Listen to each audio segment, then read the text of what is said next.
All right, it's called to order the March 11th meeting of the SDCERS Board of Administration. Cynthia, do we have a quorum? Yes, we have a quorum. And we have no non-agenda public comment No today? public comment. Okay, we'll move right into the consent agenda items A through D in Section 4. I will need a motion up, unless a board member wants to pull any of those items. Seeing none, okay. All right, so I have a mover of Ed, a second of Bill Hayner. Ready to vote.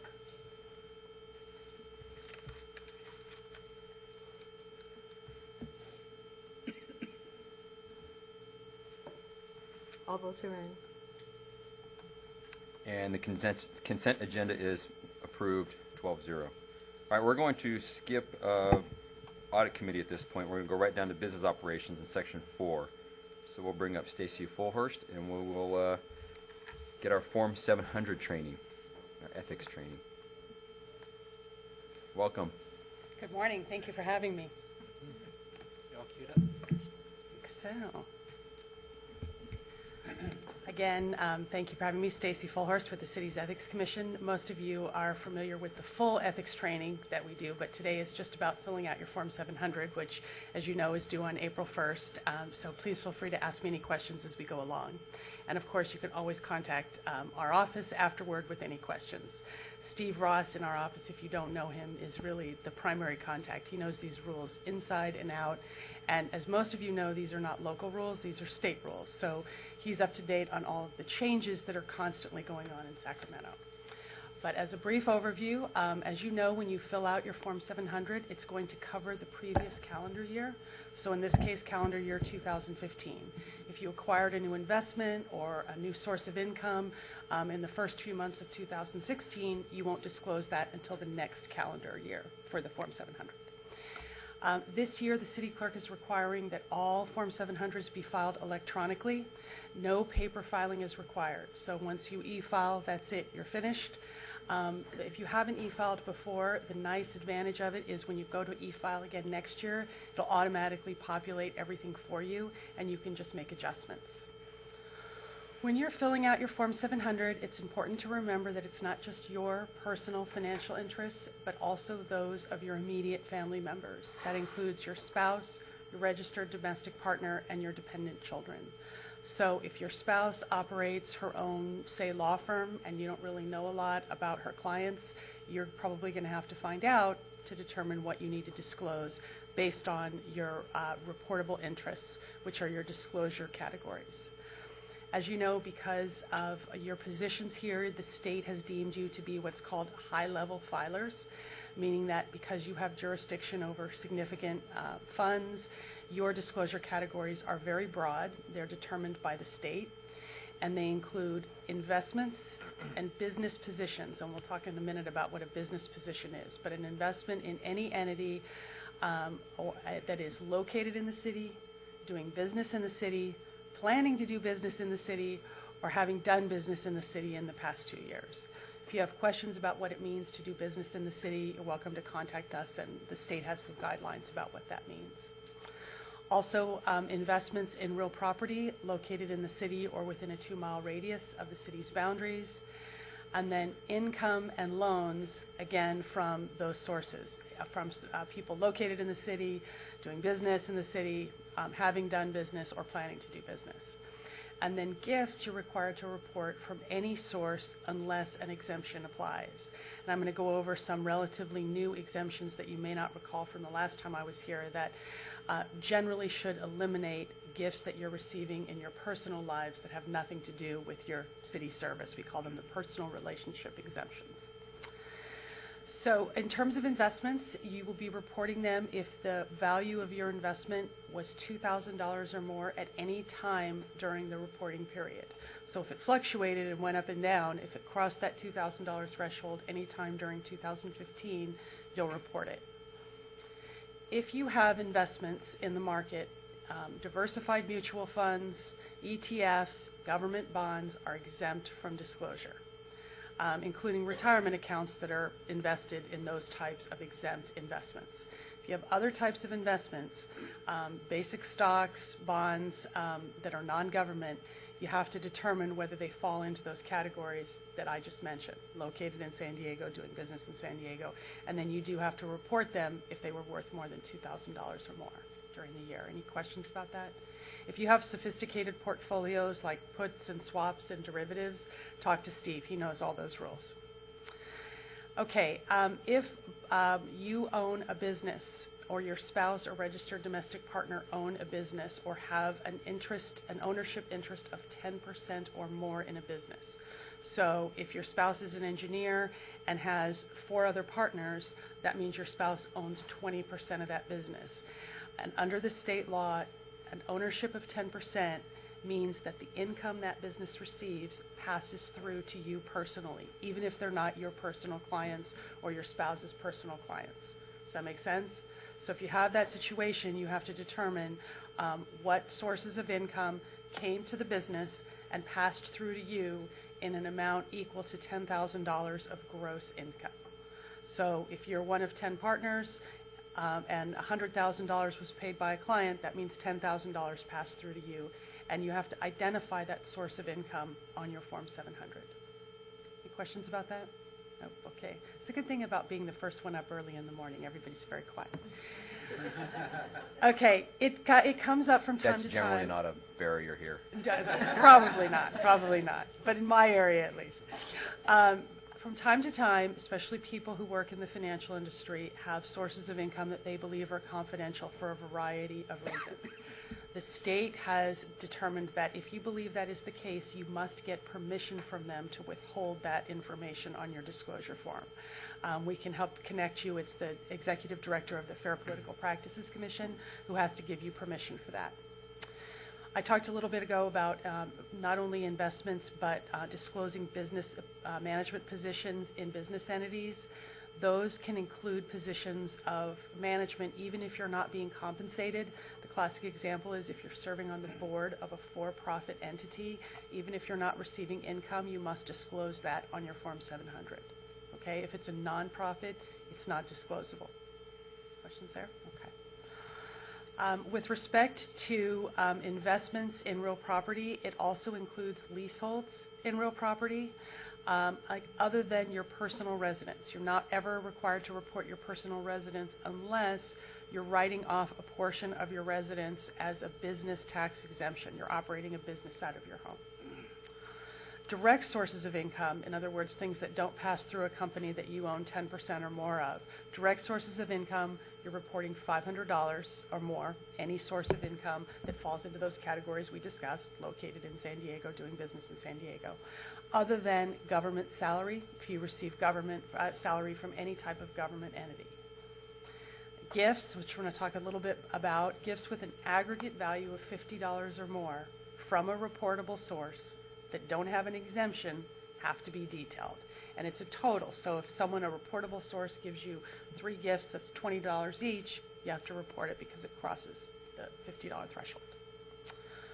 Loans are reportable, but only if they come from a private party not made in the regular course of business. So the typical bank loans that we all receive are exempt. Loans from a bank, a mortgage loan, a car loan, credit card debt, student debt, things like that, student loans, those are all exempt, as are loans from family members. Travel payments may be reportable as income or gifts. I'm going to talk a little bit more about travel payments in a minute. I know a lot of you have a lot of travel issues. So the gift limits from any single reportable source during a calendar year, they increase every 2 years with inflation, are now $460. Just a couple reminders, gifts include a discount unless that discount is offered, say, to all the general public, the city of San Diego, a large group of people. Even if you don't like a gift, it's still reportable. That comes up a lot with our elected officials. Also, if you don't like a gift and you give it to someone else, it's still a reportable gift. The exemption is for a ticket to a single event, and nobody uses the tickets. You just put them in the trash. We have a whole host of fact sheets on tickets and invitations to events. There's a really good cheat sheet if you're interested. If you go to a lot of events in the community, you can email me and I'll pass it on to you. It helps you determine in a pretty easy way whether it's a gift and what the reportable value is. If you get a gift that you don't want to report or is over the limit, you can, within 30 days, return it to the donor, pay for all or part of it, or deliver it to a 501c3 charity. If you have delivered a gift to a C3 charity in the last year, you won't have to report it on the Form 700. The exemptions to the gift rules are voluminous, but the most common gift exemptions that people use are gifts from your entire extended family. Aunts, uncles, cousins.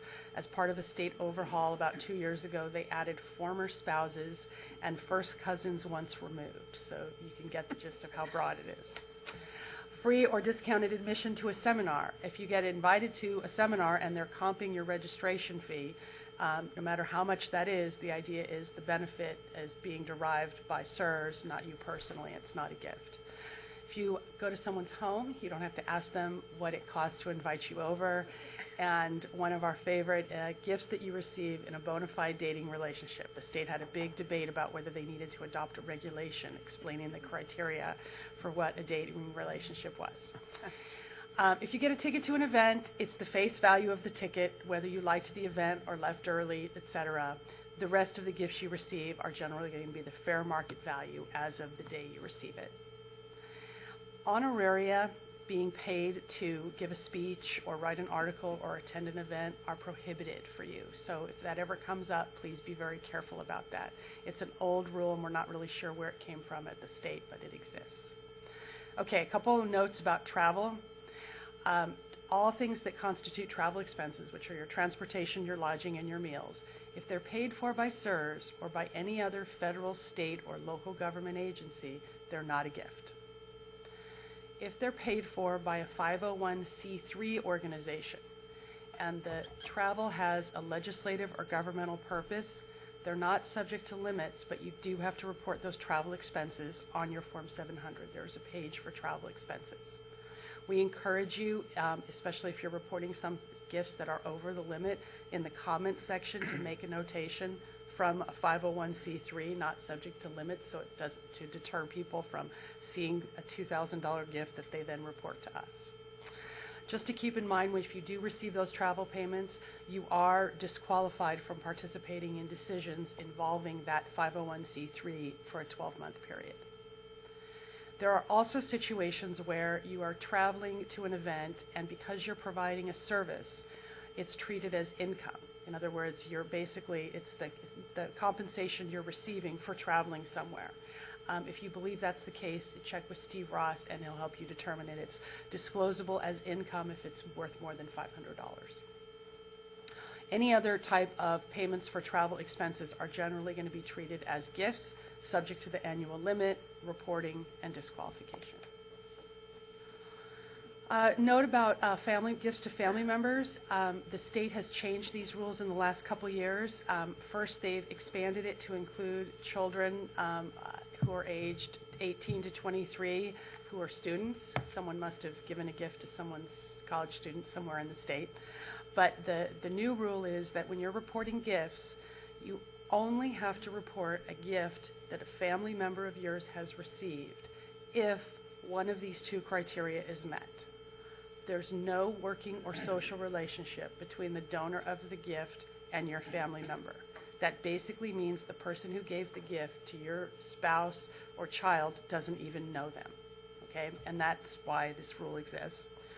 Or, even if they do know them, the person has some involvement in an action before SDCERS, so that there could be an effort to influence you. If neither of those are triggered, you don't have to worry about reporting any gifts that are received by your family members. Okay?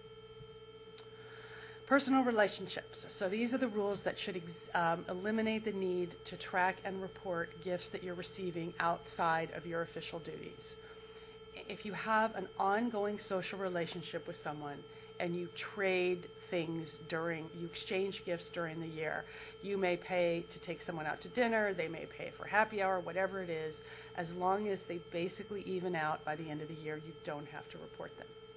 This rule does not apply if you're receiving a gift from a registered lobbyist. If you have any questions about how to find out if someone's a registered lobbyist, we can direct you to the right place in the city clerk's website as well as Secretary of State. Home hospitality has been expanded to include not just someone's personal residence, but their second homes, as well as their timeshares, motorhomes, or yachts, provided that the person is present when they're hosting you and you have a relationship with them that is unrelated to your duties at SDCERS. And finally, the rule that the state calls the BFF rule. If you have a long-term personal friendship, and this isn't defined, and we encourage people to be conservative about this because as soon as it gets abused, they're going to rescind it. If you have a long-term personal friendship and the person has no business pending before you at SDCERS and it's not foreseeable that they will be, you don't have to report the gifts from them.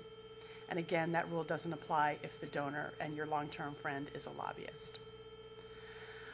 That pretty much sums up our little mini training today. As I hope most of you know, we provide written and verbal advice. Between Steve Ross and myself, we will always get back to you within 24 hours. Please don't ever hesitate to ask. It doesn't matter if it's last minute. We will always endeavor to get back to you as soon as possible and not leave you hanging. Please don't rely on advice from a friend of yours who happens to work in some other sector of city government. Lord knows these things are changing all the time, and we want to be sure everybody's getting the most accurate, up-to-date advice.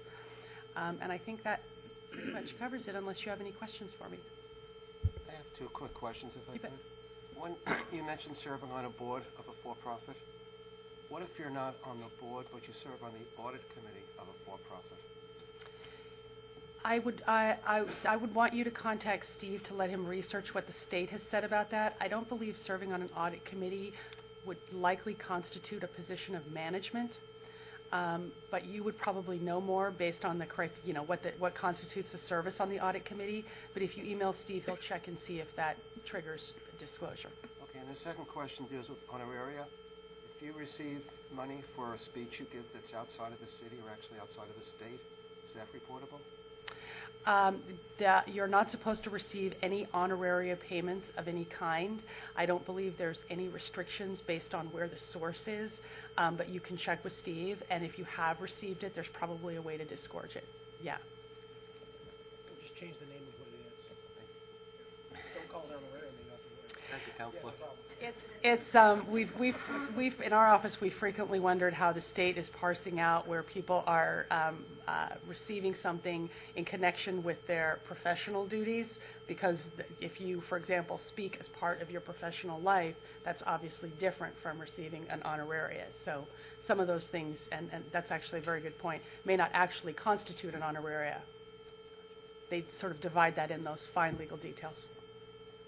Stacy, one more question on other board service. Ed asked a question about sitting on a public board, but if you, besides being a board member here, sit on a board of a 501c3, and that organization pays for you to attend a conference somewhere else, is that declarable? Probably not, because they're probably paying for you. Well, let me back up. It probably is reportable, just not subject to limits. If a 501c3 is paying for you to travel, it most likely has a legislative or governmental purpose, and as long as that criteria is met, it's reportable, as long as it falls within your disclosable categories, located in San Diego, et cetera. It's just not subject to limits, but it is reportable. All right. Nobody else in the queue? All right. Thank you, Stacy. All right. Thanks for having me. Very good. All right, next item, old business, an action item, the June 30th, 2015 actuarial valuations. As they're getting queued up here, I just want to mention a few things. Gene Kalwarski was not planning to be here from the start, but Cynthia Joyner will be patching in via telephone him. He will be available over the phone to answer any questions. He's not planning on doing the presentation today. Instead, who we have in front of us today are Alice Allisberg and John Hopkins. Both have been on our account for a long period of time, so Alice will be walking us through the presentation And again, Gina's available if there are any questions. There have been no changes to the actuarial valuation since it was first presented to you in January, so this is just kind of a resummarization of what we covered in January plus a vote on that.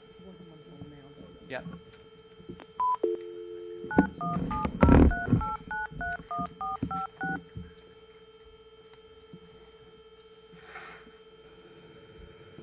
Thank you for calling Chiron.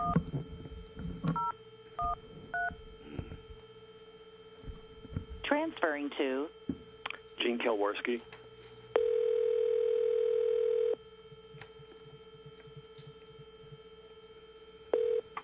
Yes. Hi, Jean. We're Hello. all here. Can you hear me? Yes. Okay. So, Gene, I've introduced Alice and John, and is there anything that you wanted to say before Alice gets underway, Gene? No, other than the fact that we're largely presenting exactly what was presented in the January meeting, and there's been no change in the numbers other than she will also present substantially equal member contribution rates, which weren't prepared in January. Okay. So, Alice, Alice can take over from here. All right, great. Thanks, Gene. Thank you, guys. So, as Gene and Mark mentioned, we came before you in January with the preliminary valuation results, and since those results in January to the results that you see today, there have been no changes. So we'll just recap what we saw in January. So our topics for discussion today, we'll go through a little bit of background. We will see some historical trends, and then we'll take a look in detail on the actuarial valuation results. We'll see our projections, so our 30-year projections, and then we'll cover the member contribution rates. And when we get to the member contribution rates, we'll also speak to the contribution rates for the port and the airport under PEPRA. So, as we know, the board voted to reduce the discount and wage inflation assumptions by 25 basis points over the next 2 years. So in this June 30, 2015 valuation, the discount rate assumption has been lowered from 7.25% to 7.125%, and the wage inflation, the ultimate wage inflation, reduced from 3.3% to 3.175%. And then for the 2016 valuation, we'll take that down the second half to 7% and 3.05%. Taking a look at some historical snapshots here, historical trends for the city. Here we have a graph that depicts our actuarial liability. So the bars represent the liability of the plan, and the line, the assets of the plan. Now the assets, we see the blue line, bluish line, is the market value of assets, whereas the gold line represents the smooth assets or the actuarial value of assets. The ratios at the top of the bars, we have the funded ratio. So these ratios are the actuarial value of assets over the liabilities. And we see in the beginning of the period shown that the city was going strong in the 90% range, and then 2003, 2004, there was a dip, and it dropped below 70% in that funded ratio, primarily due to investment losses. The funding ratio picked back up, and then again in 2009, we saw another dip, of course, due to the 2008 market crash. And since then, the fund has been steadily increasing that funding ratio year after year.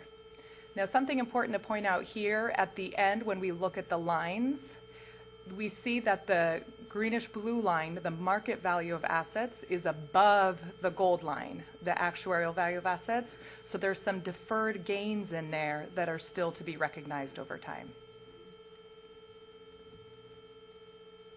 Now, for the Unified Port District, we see a similar pattern of experience where we had a strong funded ratio in the beginning of the period, the 2003-2004, same investment experience loss, gradually and steadily increasing. Again, 2009, we had that dip again, and since then, the port has been making its way up, increasing that funding ratio, where today we see it for the June 30, 2015 valuation, we see it at 78.8%. Now, the airport has a slightly different picture, and that's because the airport has a policy on their funding ratio to maintain that funding ratio at or above 95%. And there are the various triggers in there that give them different requirements on how much more they need to fund to meet that 95% or above marker. So they too experienced the dip in 2009, but they really had a fast climb back up to what we see here in 2015, the 97.2% funded ratio. All right, now we'll take a look at these tables that show the current valuation results.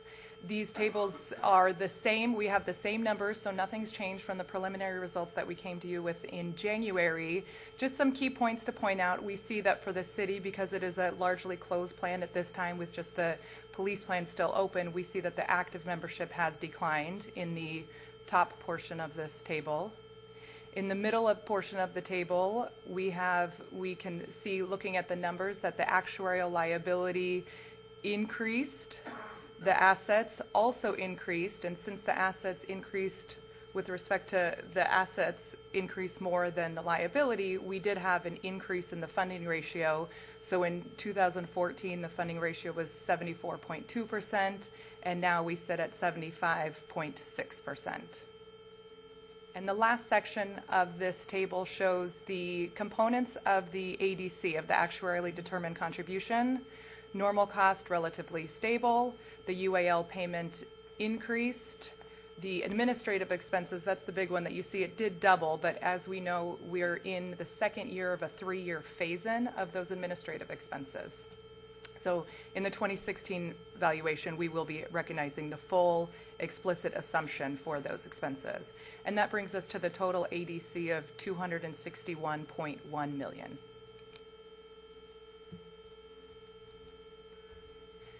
Now, we like to have a look at this table, which shows sources of change. So it's really getting us on the UAL, the first column, and the ADC, the second column, what happened versus what we were expecting to happen. So we see that in both the unfunded liability and the ADC, there was unfavorable experience. And for each of those, the 3 main components of that unfavorable experience, the first being investment experience. So the actuarial value of assets did not gain or grow as much as anticipated. So there was a loss on the UAL and then an increase in turn it was in the ADC. The liability experience, the $25.7 million impact on the UAL for the liability experience, it's only about 0.3% of the total actuarial liability for that loss. And then the big item here that we see, and as we were expecting, was the reduction in the discount rate and inflation assumption. So those two changes coupled together increased the UAL by 95.8% and the ADC by 6.8%.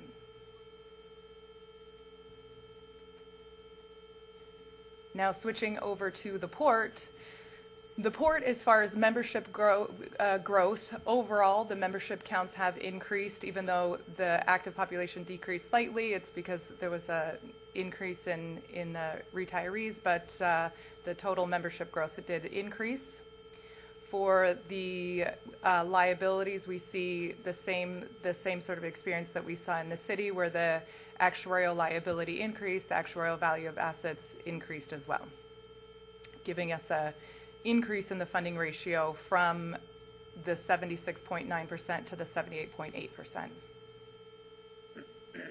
And then for the actuarially determined contribution, again, nothing out of the ordinary here compared to what we spoke about for the city, where the total ADC was expected at $14.2 million, and we're seeing it at $14.6 million, given the experience of the plan, namely the reduction in the discount and inflation.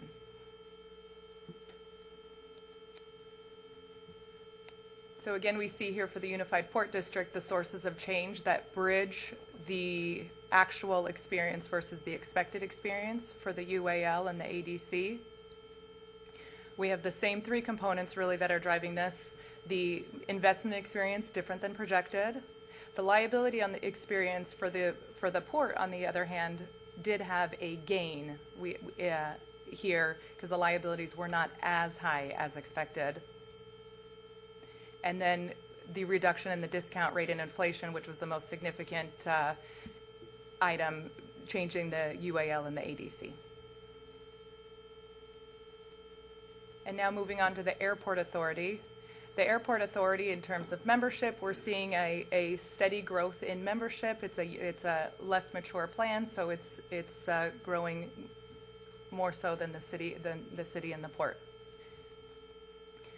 For the assets and liabilities, zooming in on that funded ratio, we see again that the 2014 funded ratio was at 95.9%, and it increased to 97.2%.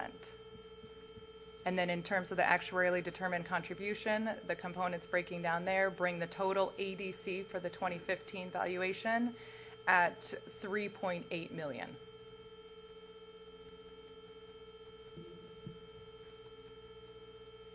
Sources of change.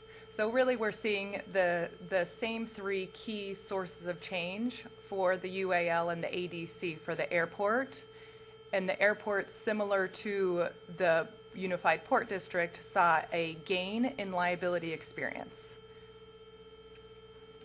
And it had the same negative experience, or where the investment was less than expected, and the key impact from the discount rate reduction and inflation assumptions. All right, so now taking a look ahead at our projections that we see, our 30-year out projections. These three snapshots that we'll see for the city, the port, and the airport are the same snapshots that we saw and covered in January. Really the key that we see in the top graph, where we have the gray bars representing the liabilities of the plan and the lines, the assets, we see that the liabilities of the plan are gradually declining, as is the result of the closed plan. But in the period shown, the funding ratio 30 years out is reaching 100%. Again, mind you, these are just projections assuming absolutely everything that we assume will occur, which is not the case. We're 100% certain this is not going to happen. We are 100% certain on that one, yes. The Port District, we see the liability, the gray bars, gradually increasing, and then having a little bit of a sort of a level off in the rate of increase, again due to the maturity of the plan, and it reaches 100% funding, same by the end of the period shown. The airport, on the other hand, we definitely see a more steady increase in that actuarial liability, and that's given the maturity of the plan, that the membership growth is still increasing, hence the liability increasing. They, on the other hand, as we mentioned, have that funding ratio which hits 100% sooner than for the port and the airport, as for the city. All right. And now for the appendix, where we will talk about the member contribution rates. So when we came to you in January, we were still doing our analysis on the member contribution rates for the port and the airport. Now, the port has the safety members are under the PEPRA plan, so as of January 1st, 2013, and the airport, all the members as hired on or after January 1st, 2013, are under the PEPRA plan. And the PEPRA plan mandates that members pay 50% of the normal cost. And those rates were first established. They were set at 50% normal cost for the members. And the criteria says that there's a collar. It's a 1% collar. So if the gross normal cost increases or decreases more than 1%, then we readjust the member contribution rates. But if it stays within that collar of change, then there's no adjustment. So going through our analysis here, the PEPRA member contribution rates for the port and airport are not changing at this time. We do, however, mention that the experience study, which is going to start when we leave here today, the experience study, we will dive into all of the actuarial assumptions, and it's possible that the rates will change for the members at that time. I want to jump in here real quick, and I don't know if Mark or Johnny want to help me here. Can we just do a very quick review for some of our board members or somebody watching about what PEPRA is and why it only applies to UPD and APA? Because I think that could be confusing to many that may not have been watching our meetings over the past 5 or 6 years. Sure. So the PEPRA, the Public Employees Pension Reform Act, effective January 1st, 2013, really had a big overhaul on the provisions of the plan in changing the eligibility requirements for receiving a pension and also changing the accrual factors that go into calculating the pension benefits, and the salaries that go into the benefits are also capped as well under PEPRA. So all of those features together, the port, so let's talk about the Unified Port District first. So they have general members and safety members. The general members prior to that had already had a decrease in their plan provisions for miscellaneous members, and the miscellaneous member plan provisions actually provided for a lower benefit accrual formula than PEPRA. Therefore, the port general members were not subject to the provisions of PEPRA. However, can I just step out, Alice? Can I just say one thing? I think I thought the question was who does PEPRA apply to and who doesn't it apply to? Okay. Well, Alice was going into the second part of my question before the first part, but yes. Oh, okay. Yeah. So right. we can continue with the actuarial impacts of PEPRA. okay. But also, I was hoping to have a brief discussion on why does it not apply to the city members Okay. and only to Port District and Airport Authority? Well, so yeah, let me just quickly finish off the train of thought. So for the port, PEPRA does apply to the port, and it's the safety members who are impacted by PEPRA. For the airport, all members are under the PEPRA plan because their current plan had provided for a higher benefit formula, hence the new members going into the PEPRA plan. The city, however, was exempt under the law, was exempt from the PEPRA laws. And maybe Johnny can. That's correct. yeah. Yeah, the state legislature and the governor expressly excluded charter city public retirement systems, which includes the city. Right. So charter cities with their own retirement plans, because some charter cities that are part of the state plan that are subject to PEPRA. Correct. Yes. Okay. All right. Thank you. Sorry. Thank you, Alice. Thank you. All right. So that's what we have for the PEPRA rates. And now moving on to the city member rates. The city member rates, I think at this point we're used to seeing that they do get adjusted whenever there are changes to the assumptions, because under the substantially equal, the rates are substantially equal between the member and the employer. So not going through these rates line item by line item, but we see all of the rate changes going across for the different tiers of general members and the different tiers of safety members. And in aggregate, on average, the general member contribution rates increase between 0.1 and 0.2%. And for safety, those rates increase more in the range of, on average, 0.2 to 0.4% of pay, of pensionable pay. Any questions on those rates? In the past, we've averaged the rates to say, per plan, general members have a contribution rate of this and such. Do we have that available with the? I appreciate There's a each table. entry age normal rate. That way, members can actually look and see what their rate is. But do we aggregate those numbers at all? You mean aggregated for all safety members? All safety or all general? Or Yeah, for, there's a table within the detailed actuarial report, which is in your materials. It's okay. So table 4-1, that breaks it down, but the weighted total for the city for the member is 11.2%. Okay. So the average of all city employees are contributing just over 11%. Yes. Okay. So I had a quick question. In terms of the cash flow for the city and for the pension plan, if the city puts in, let's say, $250 million, as their contribution. 50 million of that roughly is for the employees, and 50 million, substantially equal, means about 50 million is contributed by the employees, and the city contributes 50, and the 200 goes to the unfunded actuarial liability. Yes. And then, so that's about, comes up to about 300 million that gets kicked in. And then the expenses against that in terms of benefits that go out, are they higher now?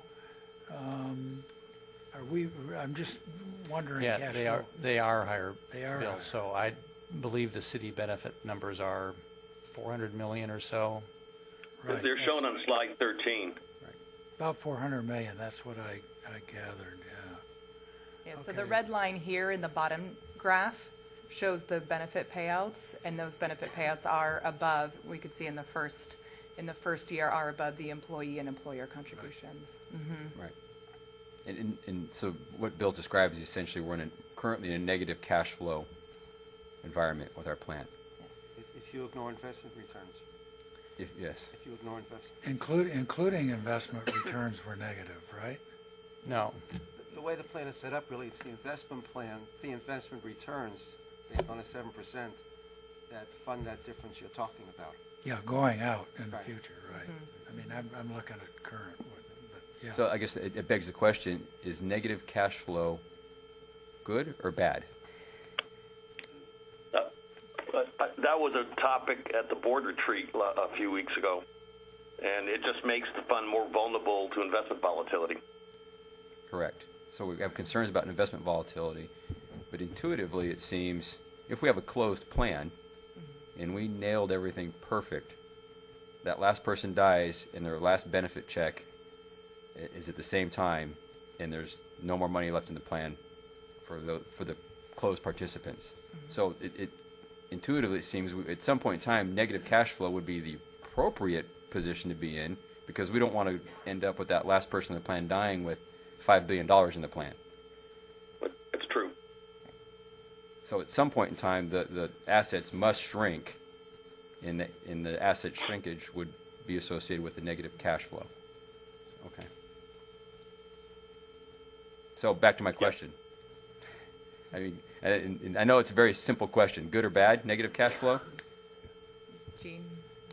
It's neither. It's expected. If you look at slide 13, the top chart, negative cash flow doesn't decline the assets up until 2030, and then it starts declining, as you said, because the pensioners are dying off.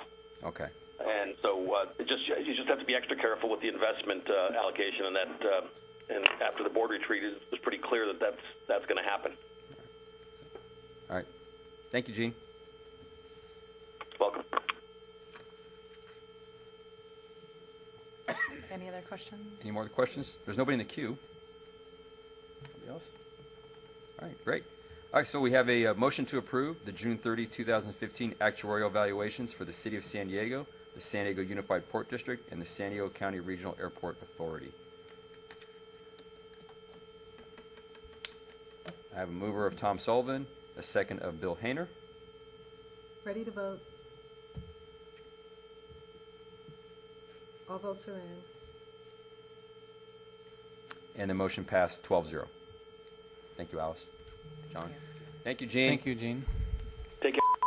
Just as a reminder, Alice did touch on the fact that they'll be working on the experience study, so Chiron will be back before the board in July, and we'll be going through all the demographic assumptions, revisiting the economic assumptions, taking a look at long-term impacts of investment returns for the fiscal 16 year that we'll have completed by that time. So we'll have a lot of good stuff to talk about in July. Great, thank you.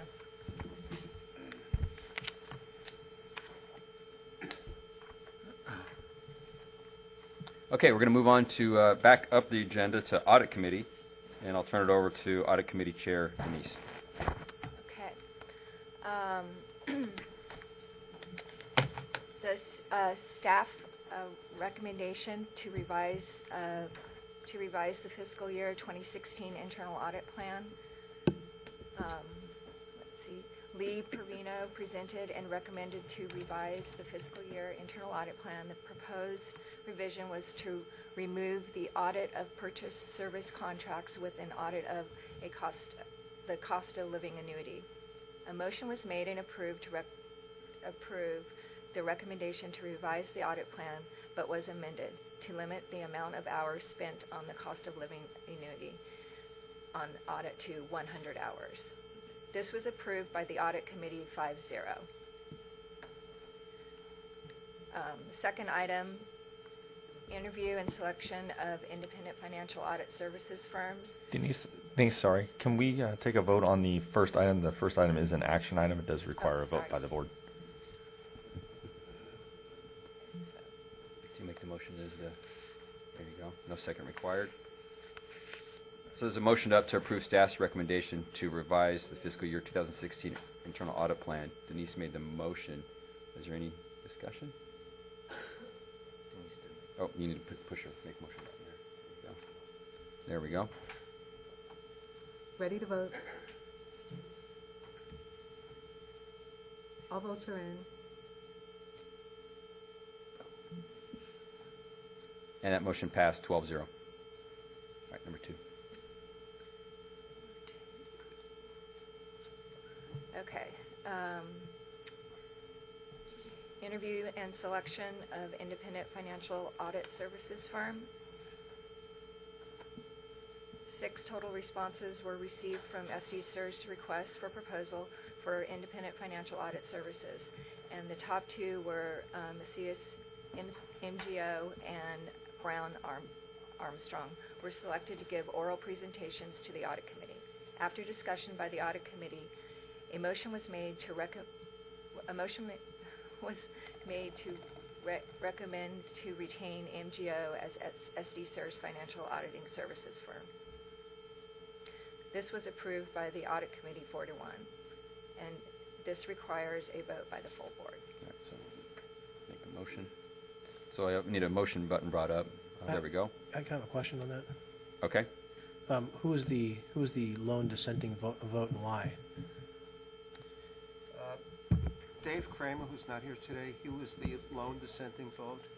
And we asked Dave because we had a feeling this question might come up. And Dave just felt that sometimes change is good, and he wanted to see change. That was his sole reason. I like that reason. We have a better way of describing that in the fire department. Yeah. Not appropriate for the dais. I understand. All right, so a motion's up, and Denise will make the motion as the chair. Okay. There you go, no second required. Ready to vote?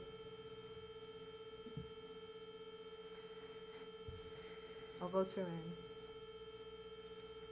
That's for my brother Dave. And that motion passes 11-1. Okay.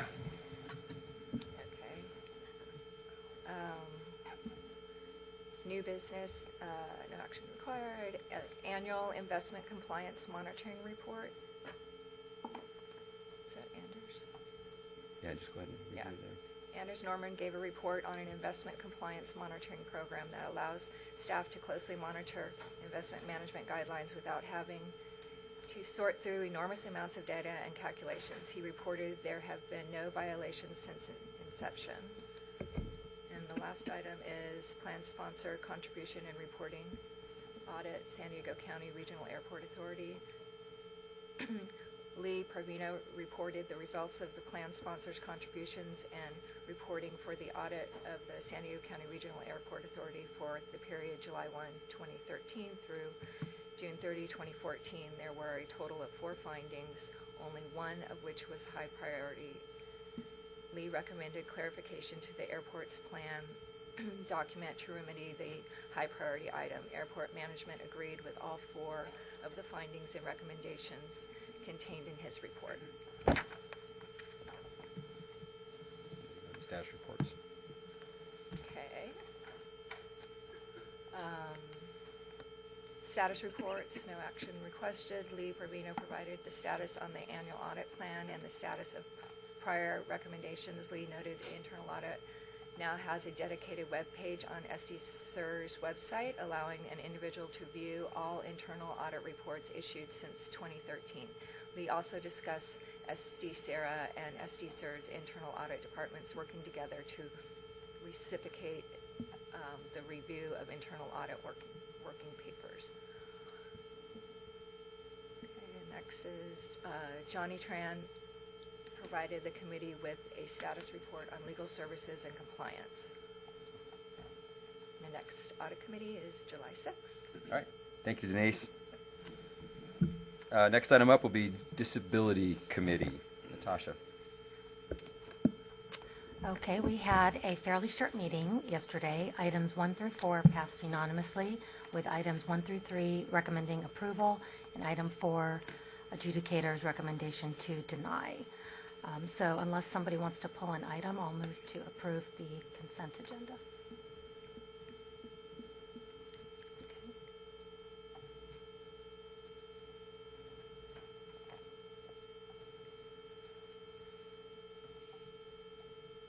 Ready to vote?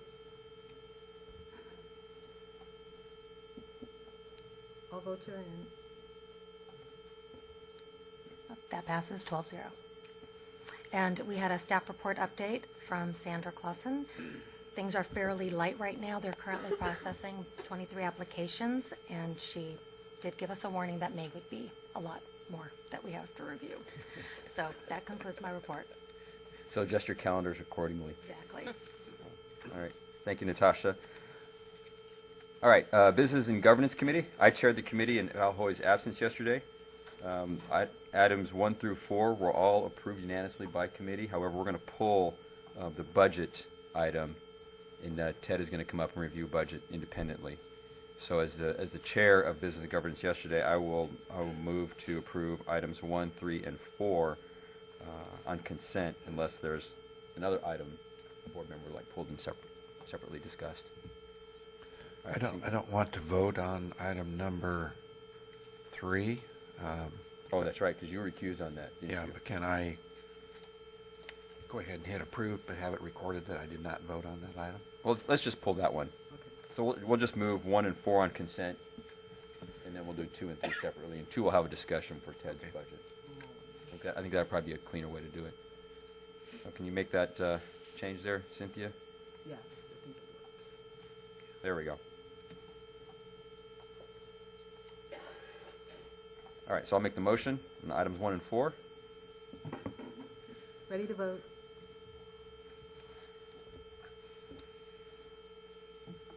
All votes are in. Okay, and now I'll move separately item number 3. And now Dick will be recused from his vote on item number 3.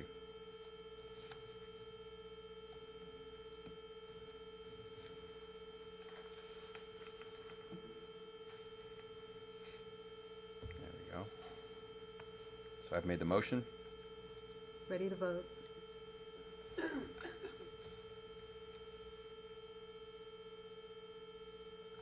All votes are in. And that item passed 11-0. Okay, so we pulled the budget to do separately, so Ted is going to walk us through the SDCERS budget. Good morning, everybody. You should have a presentation, the schedule, and the budget memo in your packet information. If you're following along in the PowerPoint presentation, please ensure it does say FY 2017 proposed budget. 2 major components for the budget: the administrative expenses, which constitute the operations of the entire SDCERS group, and the investment management fees.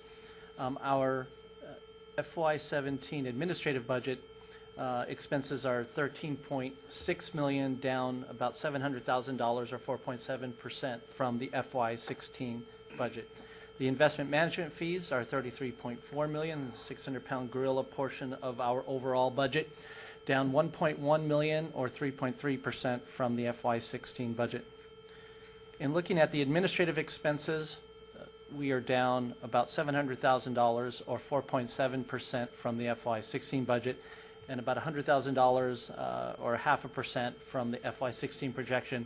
That's because in the FY 16 projected budget, we have cost savings that we expect to continue through the end of this fiscal year.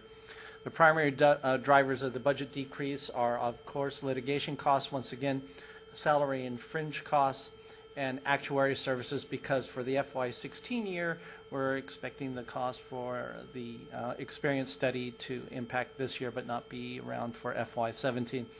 There's increases in salary and fringe costs, though, when you compare the FY17 budget to the FY16 projection, because we have certain vacant positions that we expect to be filled at the end of this year that we're budgeting for the full year in FY17.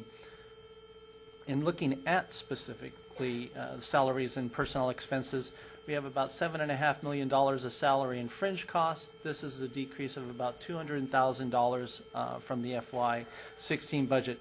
This reflects a reduction of 4 positions. Think of those positions as seats with dollars associated with them that were not filled during FY16, and we've decided to take those monies out of the budget for FY17. The reduction in 4 positions, though, of course, has been offset by position increases, step increases, and reclassifications of really clerical positions to higher level professional positions. The increase over the FY16 projection, as originally stated, deals with the fact that we, in addition to the removal of those 4 positions, we had open positions for most of FY16 that we are intending to fill before the end of this year.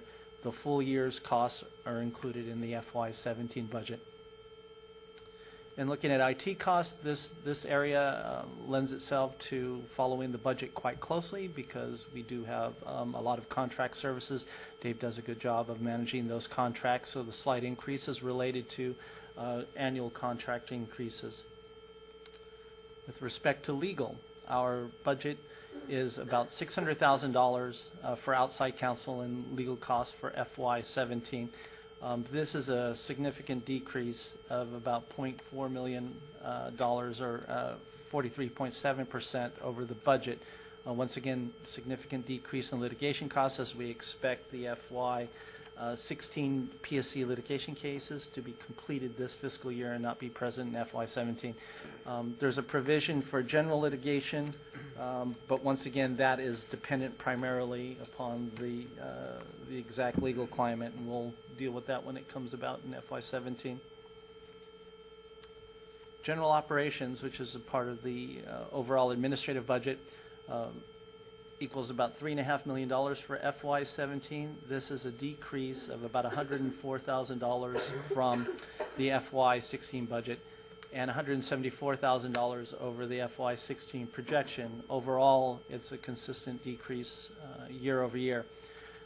As stated earlier, there's a decrease for actuarial services. This reflects the completion of the experience study. Fiduciary insurance costs, which is an outside cost that we actually try to manage, and as we reduce our litigious climate, those rates have actually gotten better for us. Reduction in depreciation for fully depreciated assets, temporary labor, and audit services over what we've projected for FY16. When you look at office operations expense, which is an individual line item in there, you might have noticed that it had increased in FY17, and this is the results of a competitive benchmarking study that, if Mark wants to give a little more clarity on, and the use of temporary labor for specific short-term projects related to our document and electronic filing and scanning project. In discussing investment management fees, there are certain key assumptions that take into account how we come up with the FY17 budget. We assume a growth rate of 7.125% in those assets. There is an anticipation for new private equity series to be funded, and then new fund commitments in real estate and opportunity funds, which have a higher basis point calculation for FY17. Last but not least, a new item has to deal with an improved real estate fee calculation methodology, and really what that is that now we're getting somewhat mature in some of our private market investments. Consequently, some of those funds are now in the wind-down phase, and because they're in the wind-down phase, we would not anticipate having to pay management fees on the full commitment value, so that required us to change the model in this current year. Overall, we have a 3.3% fee decrease over the FY16 budget and an 8.6% fee increase over the FY16 projection. And please understand that the FY16 projection reflects the current investment climate that we're in at this moment in time. The increase over the projection deals with those assumptions that I just mentioned to you. The last slide related to investment management fees deals with the basis point calculation, which shows the slight increase for FY17 over where we are for FY16 projected, primarily because of those investments in the private market area. I've got a question on that, if I could. So our investment management fees are about 33 million, 33.4. Yes. And yeah, as we shift more into alternatives and private equity and real estate and that sort of thing, the fees are going to go up. But we made a big shift years ago into passive. And what were the fees back then? If you look back 5 years or so, were they up in the 40 million, or was it because the assets have been going up? I guess it would have counterbalanced the passive move. I don't have those numbers committed to memory, but I believe the overall investment numbers were less back then, Bill. So moving our portfolio from 90% actively managed to 90% actively managed to now it's about 50% or a little less. That saved us in the order of magnitude $4 or $5 million a year annually on public market fees. So our private equity fees have probably not been going up by that degree of late. So overall, I think our investment management fees have been growing. They've been growing in terms of dollars because the asset base has been growing, but basis points a few years back on the total fund were higher than where they are now. We're in the 45, 46 basis point range. Okay. All right, thanks. Yeah, I'll work on memorizing those, Tanasi, though. The only thing that I would add to that is, as Liza pointed out, the absolute dollar value had increased year over year.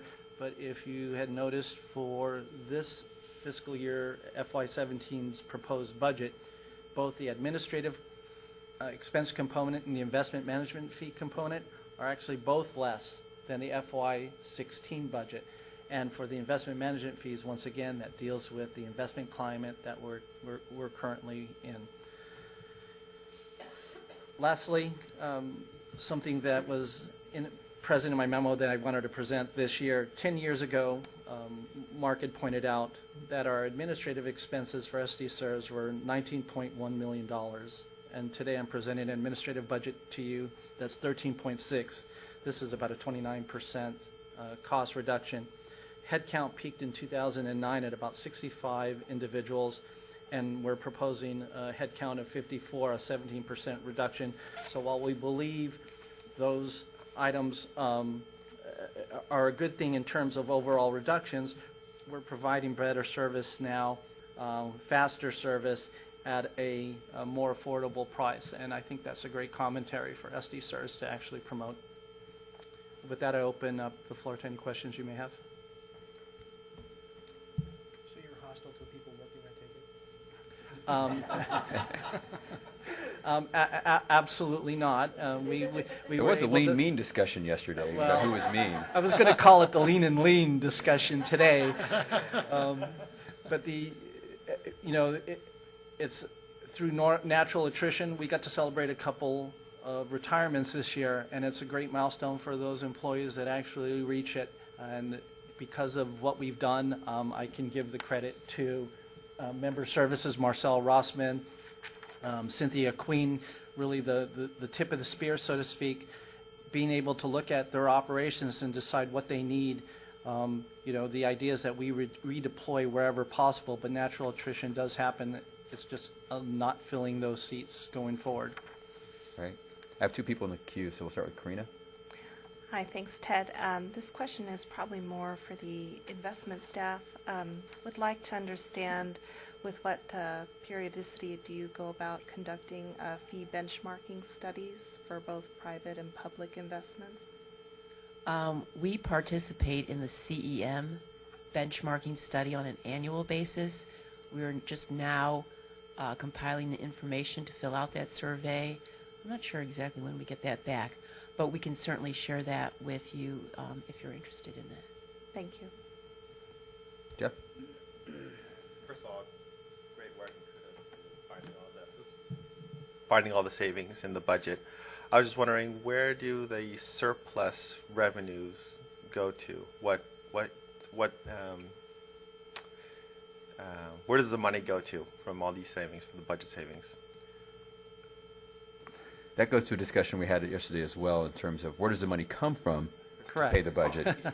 And that would answer the question, where does it go back to when we reduce the budget? Yeah. So overall, basically, the administrative component portion of our budget are funded by the individual plan sponsors in their pro rata share, according to the trust agreement. So what that does is that as we reduce costs, that makes it easier for the plan sponsors to meet their ADC payments. For the investment management side, those fees are actually deducted from investment returns to result in a net increase or decrease in the year, which goes into us reporting those investment results out within our annual CAFR. So on the admin budget, you said it came from 19 down to where we are at 13.6. Correct. And I think if I remember from the actuarial report, the city's share is $8.5 million.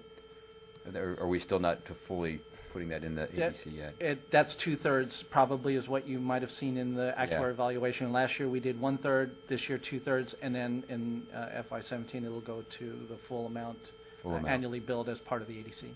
Okay. The city pays a little over 90% of our administrative budget. Okay, so the city pays over 90%. So to answer your question, it comes from the general fund of the city to pay our administrative expenses. The bill is less. So Yes. the bill is less to the city, so it frees up money in the city to do what they do with their Correct. general fund money. And just one minor point of clarification. In Ted's budget that we looked at, the investment staff, their salaries are shown with all the staff. But for purposes of administrative costs that get billed to the city, they're pulled out, and their salaries are actually treated the same as management fees as a reduction of the investment income. So that those salaries are treated somewhat differently. Right. So essentially the plan sponsors are not paying the investment staff. Correct. The SDCERS. Or any of the costs associated with their division because they're part of the overall investment expenses. Great, thank you. Nobody else in the queue? So as the chair of B&G yesterday, I will make the motion.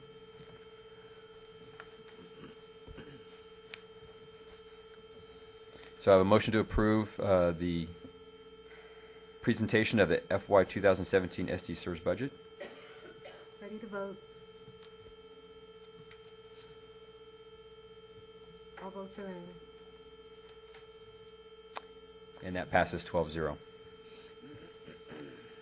Okay, at B&G yesterday, we also did item number, where am I here? Item number 1, there we go at the top of the next page. The semi-annual travel training report presented by Johnny Tran. And the report included all of our travel expenses for the year, and I think we determined that we are under budget on our travel budget and well trained. So, item number C, Ted also presented an update on the DC investment option project. SDCERS staff conducted interviews with state pension systems that had implemented a DC option and identified 3 issues in making this problematic for the city. Ted and Mark have shared their findings with the city officials, and essentially all work has stopped on this project at this point, pending more direction from the city. There were considerable challenges to the project, and they're identified in the memo. Report on overpayments and underpayments was made by Marcel Rossman. She reported that additional members had a correction of greater of $10,000. The member has indicated they will pay the principal amount and will appeal the interest. So we'll have that appeal coming before us in the coming meetings. She also provided a report on categorical corrections, and she reported that the staff report 2 weeks ago, and it had 28 corrections completed. Well, I kind of screwed that up. So we're chipping away. How many corrections do we have initially to talk about in categorical corrections? Hello? Oh, There there, we we go. go. We started off with about 350. 350. Mhm. So these are long and involved, so we're chipping away Very at them. involved.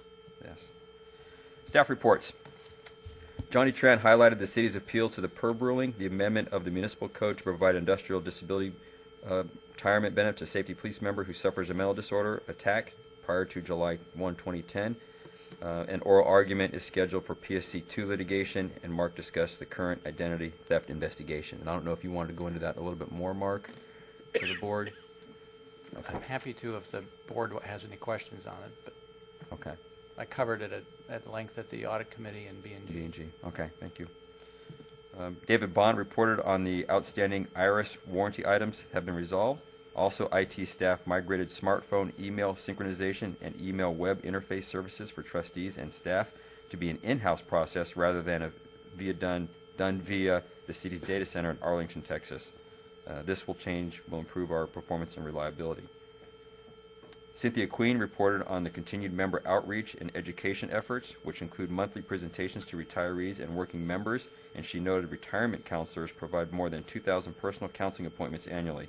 She also introduced the new supervising analyst, Shankwana Pemberton. And Shankwana, there she is.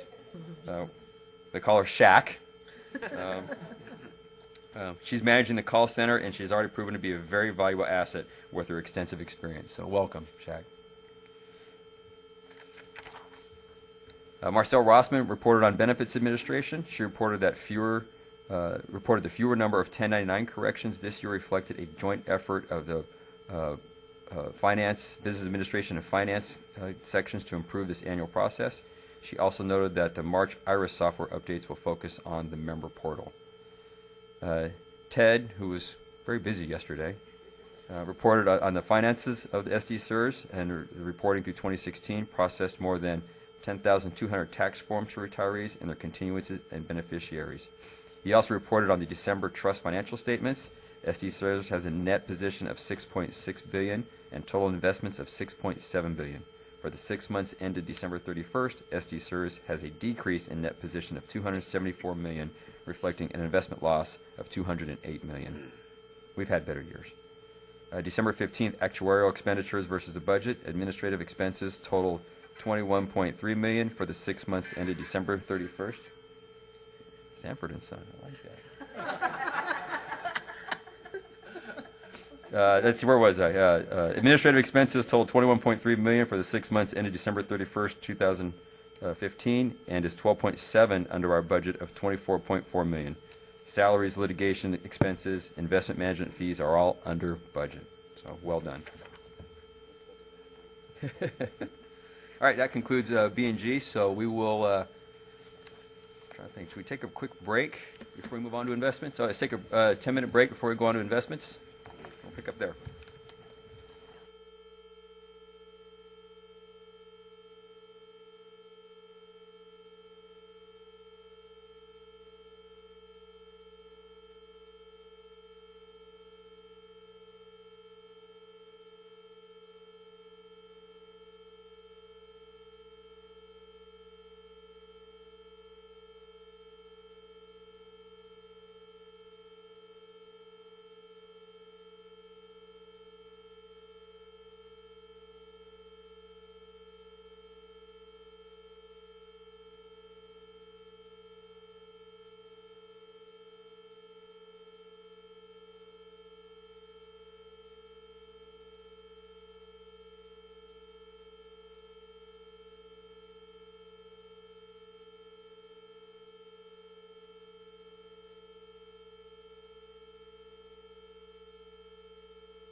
We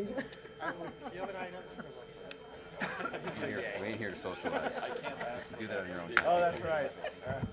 Well,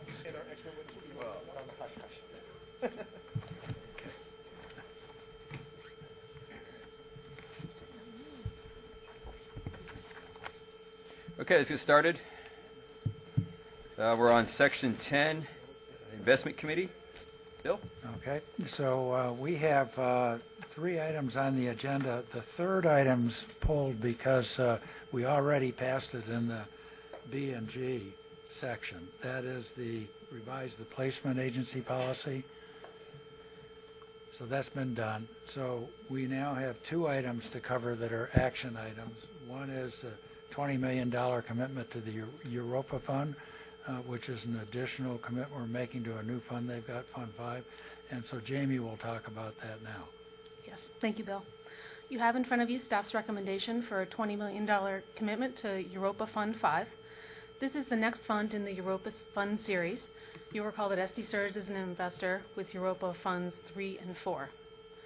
Europa Fund 5 is a closed-end, opportunistic European real estate fund.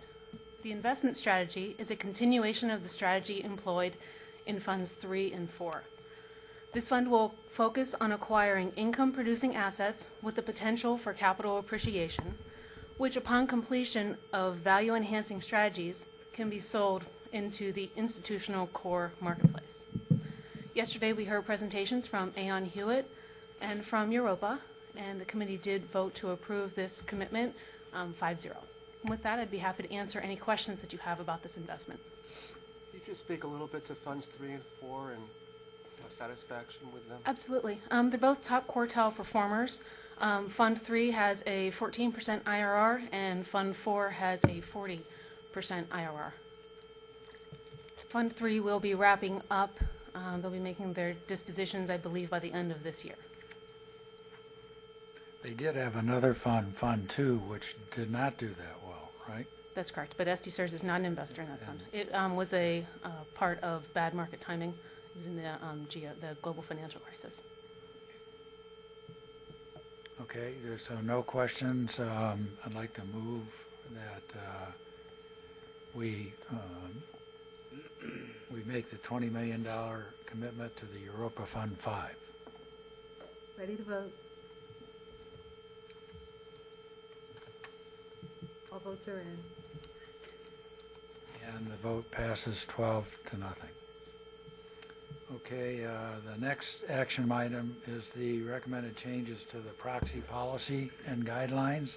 This is like a one-liner, but Everybody loves proxies. So you have in front of you staff's recommended changes to the proxy policy and guidelines. The only change that was made was within item guideline number 1, which deals with the election of directors, and specifically the change is dealing with the nominating and governance committees. If anybody has any questions, I'd be happy to answer them at this time. okay, no questions. I'd like to move for approval of the change to the proxy policy and guidelines.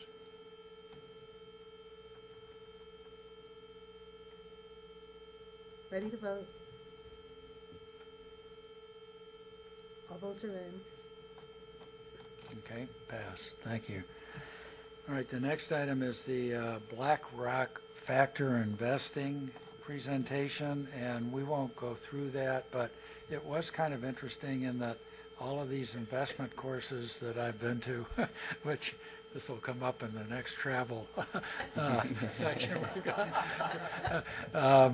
Wharton Investment 1, Wharton Investment 2. You learn about standard deviation and the Sharpe ratio and different types of investment management risk analysis. But BlackRock has an interesting approach to it. It's called the factor analysis. And they take a whole number of factors like real rates, inflation, economic credit, emerging liquidity, all these different things, and they assign values to them. And so it becomes a very quantitative, interesting approach to looking at risk versus just looking at the Sharpe ratio. Although there's a lot of those factors go into the other, but it's I call it kind of a micro hands-on approach to it. And it's something that I think the investment committee just needed to become aware of that that's out there. All right, moving on to no action items. The Grosvenor came in and gave their account of their private equity infrastructure performance report for the quarter ended September 30, and Corey will take us through that. Sure, thank you. So I'll just highlight 2 slides. So as of September 30th, and keep in mind private markets are always delayed a quarter, SDCERS' combined market value in Grosvenor Pacific was approximately $390 million, of which about $310 million was for private equity and $80 million was for infrastructure. During the third quarter, GCM committed nearly $20 million to 2 private equity co-investments and 1 follow-on private equity fund. The fund continues to perform as expected. The combined net IRR since inception was 17.1%, of which private equity was 17.2% and infrastructure was 16.7%. At this time, I can take any questions on GCM Grosvenor's report, if there are any. Okay, and then we have Stepstone Private Equity, their performance report. Sure. And I'll talk about the same thing for Stepstone. So as of September 30th, Stepstone Atlantic's fund estimated market value was approximately $380 million, of which about $315 million was from private equity and $60 million was from infrastructure. Stepstone, during the third quarter, made 5 new private equity investments of nearly $20 million and 2 follow-on investments of $20 million as well. They continue to perform as expected, with their total net IRR to SDCERS since inception at 16.3%, of which the private equity return was 18.8% and the infrastructure return was 6.6%. So I can take any questions on Stepstone at this time. I'd just like to comment on the alternatives. These are very high returns, which is nice. It's kind of at the beginning stages. You're looking at the J curve usually with private equity, but the returns are coming in earlier, which is good for us, because what I could say is the alternative strategy is working. If you look at the fund between July 31st last year and February 16th, which were the 2 reports, February 16th is the last report we had, public equities were down substantially over 10%, and the fixed income was flat. And those are the 2 big chunks of money. But the alternatives were up, and so they mitigated somewhat that downturn that we had. And you'll hear next in the real estate the same thing. The real estate helped as well. That's another alternative. But thank you, Corey. Yeah, thank you.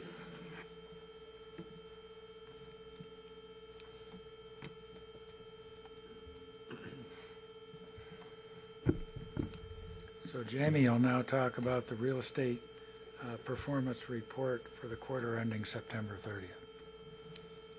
Yes. Skip to the next page. I want to draw your attention to 2 pages. For the quarter ending September 30th, you can see that the total number of investments was 22, with a market value of $698.3 million. The real estate target is currently set at 11%, and on a funded basis, the portfolio is currently at 10.4. Over time, as new commitments are drawn down, that funded percentage will increase closer to the 11%. Moving on to performance. For the quarter, SDCERS had a return of 2.1% versus the benchmark at 3.1. For the 1-year period, SDCERS had a return of 11.1 versus the benchmark at 13.4. The performance here is being driven primarily by volatility within the global REIT portfolio, as well as some of the legacy opportunistic investments that are currently in their liquidation phase. It's important to remember for real estate that it is a private market investment, and it's important to remember its long-term nature. So I want to draw your attention to the longer-term performance here, the 10-year and the since inception returns. These returns are performing in line with the benchmark, and those returns are still strong. And with that, I'd be happy to answer any questions that you might have. Okay, thank you, Jamie. So next we'll go into the total fund performance, and that's for the quarter ended December 31st, and Anders will give that.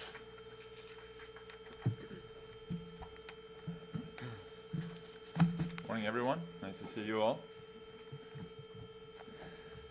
So we're going to start on slide 6, which are the highlights of the fourth quarter 2015. Total fund was up 1.4% for the year versus 1.5% for the benchmark. Although absolute terms, this is not something to be very excited about. It's still ranked us in the top 10% of our peers, which is something I think we should be proud of. Long-term performance is in line with policy benchmark. And if we switch to slide 12, this shows you the asset allocation for each of the asset classes. So you can see most asset classes are in line with their benchmark exposure. U.S. equity has a little bit of an overweight currently, and U.S. fixed income has a little bit of an underweight comparative to their benchmark allocations. And slide 14 will show you a little bit about the attribution for the fourth quarter 2015. So you can see the allocation effect was positive, 11 basis points. What we're looking at on the allocation effect is basically if we were underweight or overweight certain asset classes. So this should be a fairly non-factor going over the long time period, because we're trying to be as close to our benchmark weightings in asset classes as possible. Selection effect, however, was negative 60 basis points. Selection effect is basically how our active management is doing. So over the quarter, it detracted from overall performance. And that gave you the underperformance for the fourth quarter, 2.6 versus 3.03. So with that, if there are any questions on total fund performance, I'd be happy to answer that. Okay, thank you, Anders. And now we have the investment division staff report. All right, so market value as of January 31st was 6.52 billion. During the time period since the prior board meeting, 10 wires were sent out totaling about 12.4 million to pay for payroll payments and operating expenses. We also sent out 2 wires totaling 68.8 million to pay for retiree benefits. And during the time period since the last board meeting, there was a rebalancing action on February 10th. There was no asset classes that were out of whack. It was just we were low on cash, so we had to come up with money so that we had money to pay for capital calls and future benefit payments. That totaled 140 million, and that was moved from U.S. equities and U.S. fixed income, and overlaid according to our target asset allocation of 78 to 22 by the help of Parametric. Any questions I might answer? Thank you, Anders. So just in summary on that, so the overall portfolio has gone from a peak of 7 billion back in July down to about 6.5 now, roughly. Maybe with today's market move, 6.6. And that's it. That concludes my report. Thanks, Bill. Alan, if I could just add something. At the board retreat, we went into the longer discussion about the investment and actuarial implications of being a partially closed plan, and we discussed at the May board at that retreat that in May, Ann Hewitt would be back presenting the asset liability study. That's an exercise that we go through every 3 years, and I had encouraged you, if your schedule permitted it, to actually come to the investment committee meeting and just sit in the audience that day. Talking about this further with Liza, we do plan on having our consultant Ann Hewitt come not only to the investment committee meeting on Thursday, but to the full board meeting on Friday and giving another version of that. So if your schedule doesn't permit you to come on Thursday, we will be going through most all of that again on Friday at the full board meeting. And again, we only do that every 3 years. It's a good exercise. The annual asset allocation review and the manager structure review, which will also be done in May, are very interesting items, and we'll be going through those in a summarized fashion at the board meeting in May. So you're welcome to come to the investment committee meeting in May. If you don't, we'll be going through most of those key things at the full board meeting following. Thank you, Mark. Section 11, training. Johnny. Yeah, just a reminder, I've emailed each of you about a year-long training plan. The goal is to have in place for the new fiscal year all the education that you want to do. So if you haven't reached out to me, if you just email me or call me about your plan so we can get that queued up for the May meeting. We have our several requests for education training at this meeting. Do you want to bring up one? You can just do Bill's first. So Mr. Hayner is requesting to attend Pension Bridge Conference in San Francisco on April 5th and 6th. So you know, the education policy states that a trustee should not attend more than 4 education programs in a fiscal year. Mr. Hayner's already attended 4, so if you approve this training, it'll be 5 and it'll be outside your normal policy guidelines. So I do recommend the committee have a discussion about this before they vote. So just why I'm doing this is that when I became chairman of the investment committee, I kind of crashed a couple courses. I took two Wharton courses, and then I took 2 advanced trustee courses. One of those I'd been trying to do for 2 years and finally got a chance to do it, the UCLA one. I'd highly recommend those courses to everybody here who's interested in doing it, because the Wharton courses are excellent in terms of investment management 1, investment management 2 gives you the tools of investment management, and then they have courses specifically on alternative investments and emerging markets, things like that. So those are very good. The one coming up that I'd like to attend, and be the last one for this fiscal year, is up in San Francisco. It's a fairly low cost to us, but it's a great way for me to now summarize some of that in an environment where a lot of different investment managers are presenting what they're doing. I got a couple people in the queue here. Ed? In the CPA world, we used to have annual CPE requirements, and then they went to, instead of annual, a 3-year requirement, which essentially went from 40 hours every year to 120 every 3 years, simply because some years it's lean, some years there's a lot, and I think as long as over a 2 or 3 year period you're within the guidelines, I don't have a problem with it at all. Tanasi, I'll go to you. What's the policy for slow trustees that need more? No, I'm kidding. I'm the one thing that I will say is I think the policy of 4-year makes a lot of sense, but I also think that by far the most important thing that we deal with is the investment of these funds, and especially when you're talking about the chair of the committee, if that person says, I think I need some more training, it's almost reckless for us to deny that. So so I'm in support of it. Me too. Those are my comments. I want to echo those.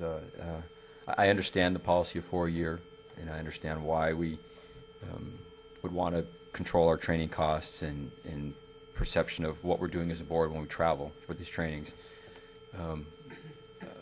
But I think training is one of those things that I don't think it can be ever underrated. You can't overstate the importance of training, and especially in a fast-moving world of investments. I know what it took for me to be able to even understand the language, more or less speak the language of investments. So I'm in complete support of Bill attending the training. And there's nobody else in the queue. Johnny, was that adequate discussion? Excellent. Okay. Well, we need a first and a second. So I have a mover of Ed, second of Dick Wilkin. Ready to vote? All votes are in. And that passes 12-0. Bring up Carol Broads. Ms. Broads asked to attend the Calipers Principles of Pension Management training in Malibu in August.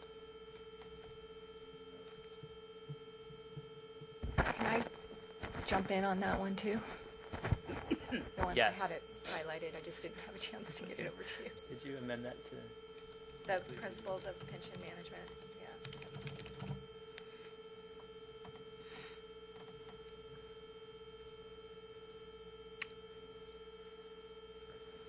There you go. We'll need first and a second, please. Okay, we have a motion to approve Denise Thompson and Carol Broad to attend Calipers Principles of Pension Management in Malibu on August 9th to the 12th. I've made the motion. Jeff made the second. Ready to vote?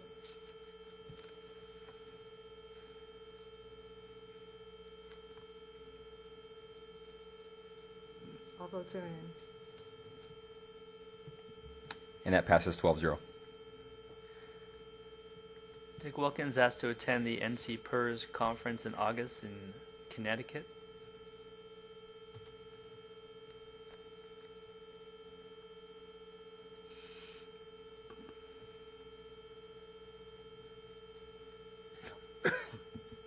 There we go. I have a motion up to approve Dick Wilkins to attend the SDCERS Public Pension Funding Forum, August 21 to 23, New Haven, Connecticut. I have a mover of Tanasi, second of Karina. Ready to vote?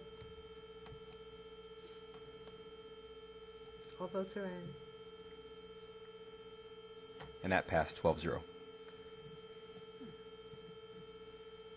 Ed has asked to attend SDCERS in Las Vegas in October.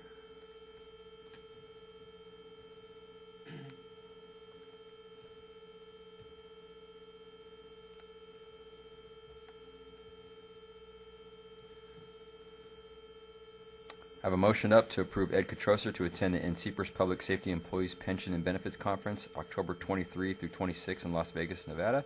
Mover of Dick Wilkins, seconded Jimmy Steele. Ready to vote? All votes are in. And that passed 12-0. We have two more. Dick Wilkins asked to attend the IFEBP conference in Orlando in November. Does that include Disneyland tickets? Don't believe so.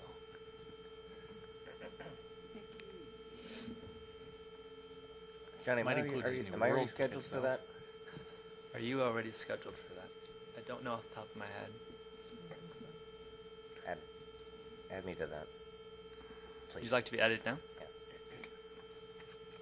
It's the 60-second annual. 60-second annual. Does that count for two of his four?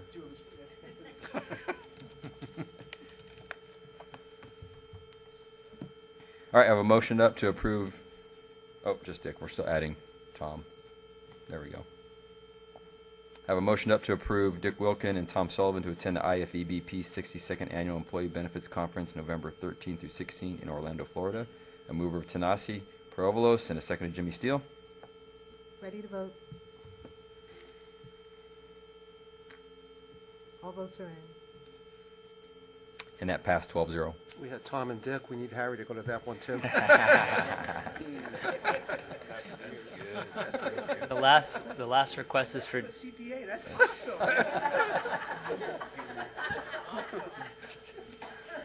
Slightly better than an actuary.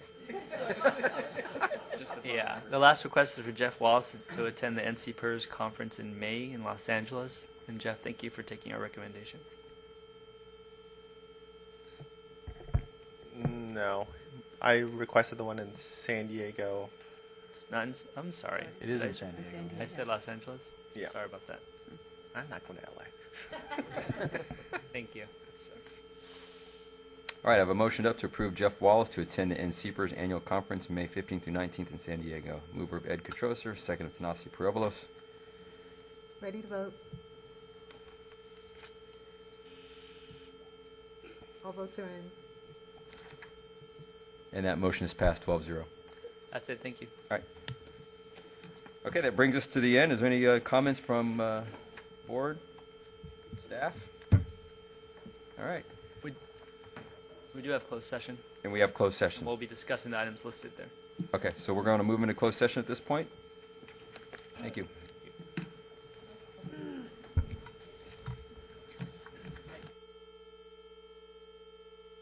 It's going to get faster one day.